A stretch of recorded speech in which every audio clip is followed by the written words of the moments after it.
everyone. Welcome to the Sprint 74 review. Get started. Today, Sprint statistics are actually going to be done by me.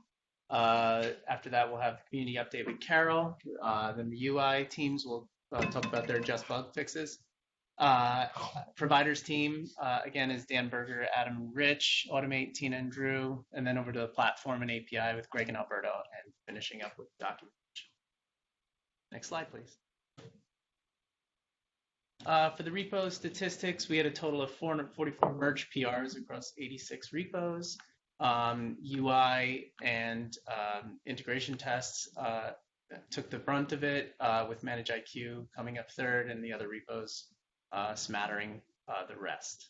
So pretty good mix as usual. Next slide, please.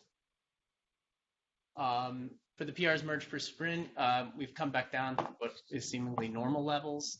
I'm actually kind of surprised. I thought there'd be a lot more, given that we're pushing for bug fixes, but maybe we don't have a lot of bugs, right? Yeah, that's it. Next slide, please.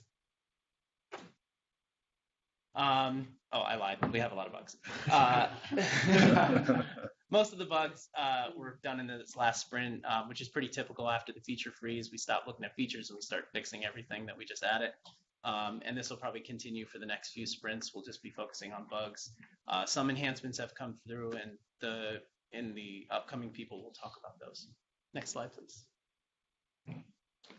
Over to Carol.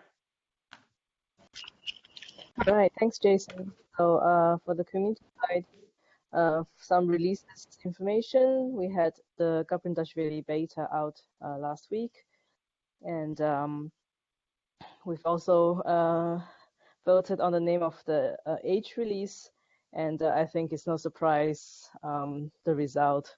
If you don't know already, the icons might give a hint. So last week in ManageIQ, it's all about bug fixes. You can take a look at what Julian and Harpreet wrote in these last 2 weeks. So for the events, just mentioning a couple of CFP accepting proposals, mostly FOSS kind of events, FOSDEM in Brussels, so European side, and for those who are interested in Asia side, FOSS Asia is a pretty good event. So accepting proposals for talks, take a look if you're interested. And that's all for me. Next slide, please. This is Dan Berger. I'll be taking over for Brona today. Going to be talking about the providers on the cloud side. Adam will talk about infra, and Rich is going to do solid state. Here's all the providers. Next slide, please.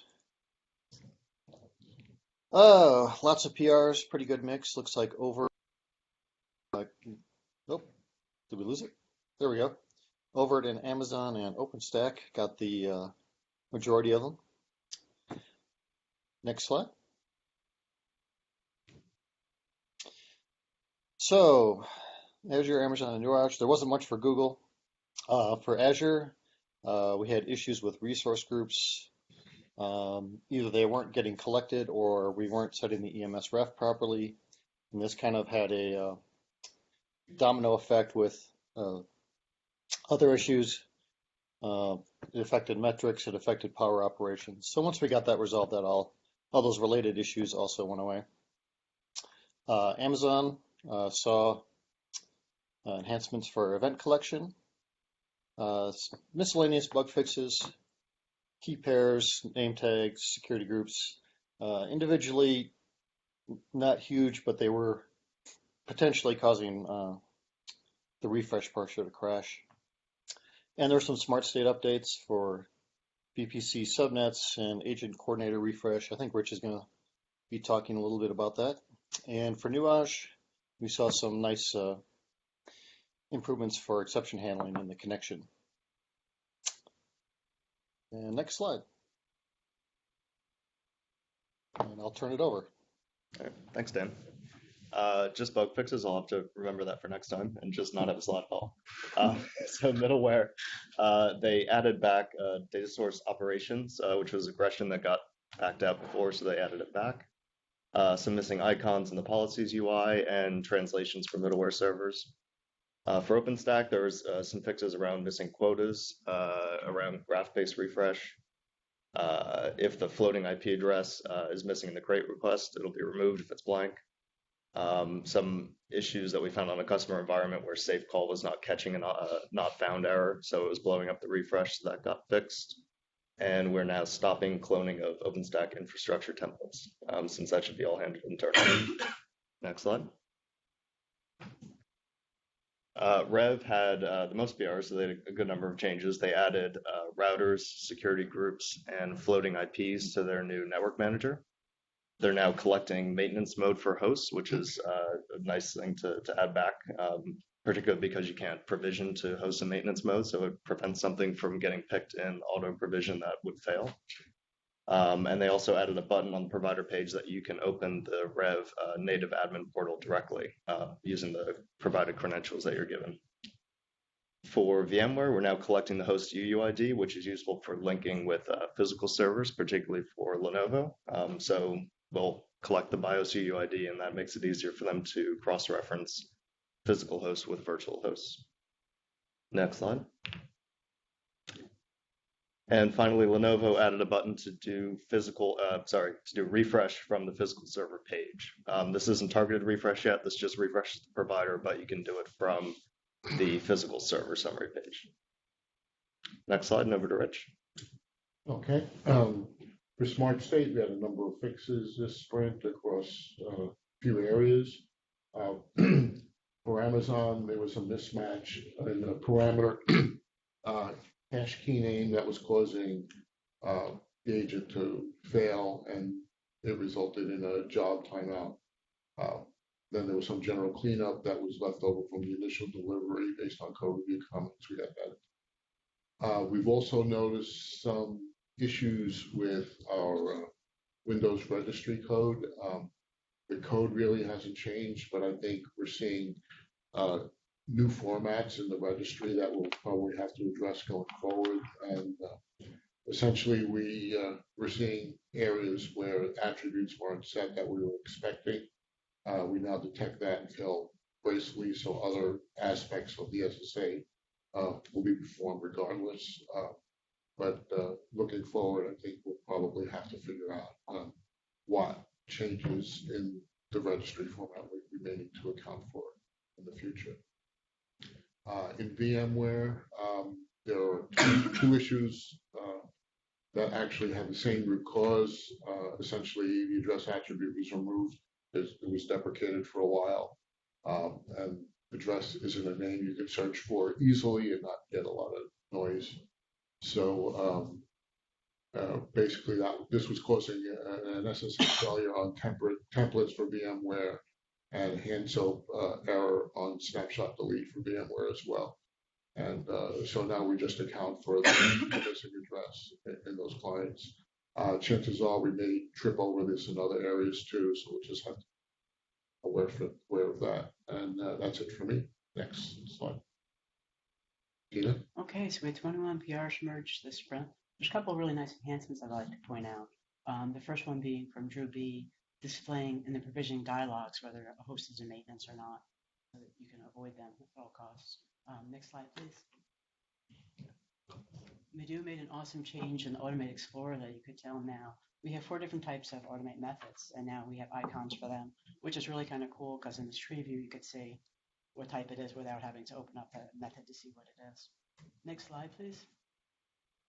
And the same is true looking at the methods. You can see now that we have the expression methods Ruby built in playbooks. And next slide, over to Drew. Yeah, for this last sprint in Automate, working through on the current set of Ansible modules that we use with Automate. The main change is for the ManageIQ Automate module, I ended up pulling out all of our external dependencies. In the case of the REST API, we're able to use fetch URL, which is already native to Ansible. And it solves a lot of issues we were having with security changes that came through on Tower in version 3.2, which was not making it easy for us to install those dependencies. Also, when running this module, we're using it through Galaxy, and that adds some challenges to kind of figure out the best way to pull that in when our embedded Ansible role is using the playbook. So it's officially documented, but I also add an example of it in my playbooks repo with a very excitingly named playbook called test playbook. But essentially, you just put in a requirements YAML file in the roles directory, and then detail in there what Galaxy role you actually have to pull in. And now you can see that on my screenshot. And that is it for me. Next slide, please, with Gregg on the platform. Thanks, Drew. So on the platform side, we had 41 PRs merged. A bunch of enhancements, although those are all on the API side. Platform only, mainly been bug fixes. Just a couple of enhancements to talk about replication first. So Nick made a couple of changes here to improve quality of life. Bumped the version of our PG Logical gem to 2.1.1, and that enables removal of drop tables from the replication set. So it actually fixes a migration failure because there was a drop table in a migration that broke replication. That won't be a problem anymore. And the second thing was removal of the column reordering tool and schema structure validations, because with post 2.0 version of PG Logical, it no longer requires the schemas to be identical. That's a big improvement. Next slide, please. And then a bunch of bug fixes of note. Alberto made a change to fix a interesting race condition with the API authentication, where we check the token, but it gets invalidated between that time and when we actually pull the fields out. We were getting nil errors and returning a 500 response. A fix to the validation on tenant naming, so that it was already scoping the validation to within the tree of parent-child of tenants, but not across.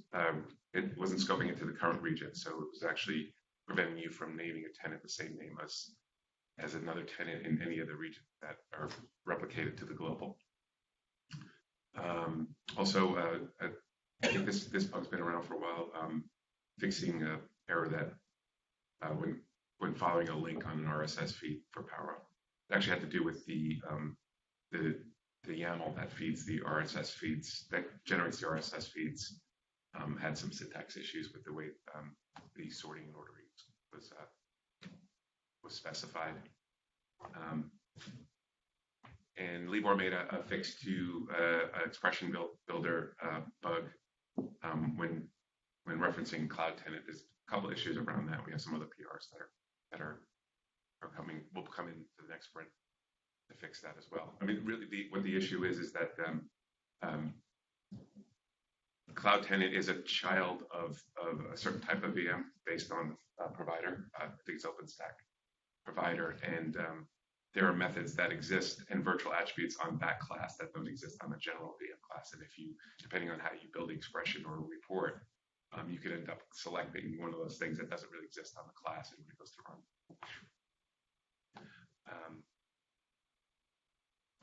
Similar thing with the chargeback. Libor fixed a bug on the chargeback report side as well. And then Bo made some improvements on error messaging in the appliance console and command line as well, for a couple of cases where the error messages were not real obvious and did not give good instructions on how to proceed. And that's it for me. I'm going to turn it over to Tim Wade, special guest star, to talk over the API slides. Oh, hey everyone. Yeah, so I've got about 10 slides of custom buttons here to get through. So just want to brace you for that. So to kick things off, we ran into a performance issue with returning custom action buttons by default on the collection routes for services and VMs. And the way that works is that when you ask for a list of services, for instance, we look at every service to see if it has a custom action that could be executed. And there are obvious performance issues with that. So the way that we're doing that with that for now is to not return that by default on when doing an index call. You can still get them by doing a get to the collection member route or getting multiple custom action objects through the bulk action query. Continuing on with the custom actions, Drew added support for a great number of many other endpoints. You can see the list of things there. I'm not going to read them all out, but we added a whole bunch of other things to the list of custom action button support for master and Gaprindishvili. Next slide, please. Drew also added a number of other endpoints that we're only currently supporting in master, and that will make its way to some future release. Again, I won't read the full list out there, but yes, thank you, Drew. Next slide, please. Okay, so we also added custom action support to a number of other resources that did not currently exist. Oh, actually, sorry, I just need to do one more. Sorry, Jillian added one to that does exist, the generic objects API, and then continue to add custom action support for some new endpoints. This and the following all follow a very similar pattern too. So the first container projects, we added a new endpoint that had read-only access, so you can do the standard GET requests and bulk post query action requests, and added custom action support to that endpoint. Next slide, please. So similarly, exactly the same thing. We added container templates read-only endpoint with custom actions. Container volumes was added. Next slide, please. Again, exactly the same thing. A new switches endpoint with custom actions. Orchestration stacks was slightly different in that it already existed as a subcollection. But otherwise, exactly the same thing. A new primary collection, orchestration stacks with read-only access and custom action buttons. Next slide, please. So the next two endpoints are exactly the same. They are uncredited, although I believe these were added by Alberto. So again, exactly the same thing. Cloud object store containers was added with custom actions. Container groups was added. Next slide, please. Again, I think these were Alberto. So container images was added, and the last cloud networks, I believe, already existed as an endpoint, but we added custom action buttons to it. Next slide, please. Wow, I think that is it as far as the custom action buttons is concerned. So finally, we had a PR from Mesa, adding the refresh action to physical servers. Follows the same pattern that we do with refreshing EMSs and so on. So you can do a post to a physical server member endpoint with the refresh action. It will be handed asynchronously, so it will return a task object that you can then subsequently query to check on its status. And you can also refresh physical servers, multiple ones in the same call using our standard bulk action API. And I think that is it. So next slide, and over to Chris.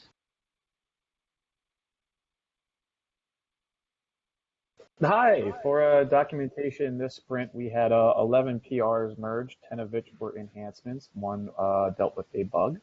Among those highlights are we further updated to the drag and drop service dialog editor instructions, added the TTL field to Ansible playbook catalog items. We integrated some content on orchestration stacks into the provisioning VMs guide.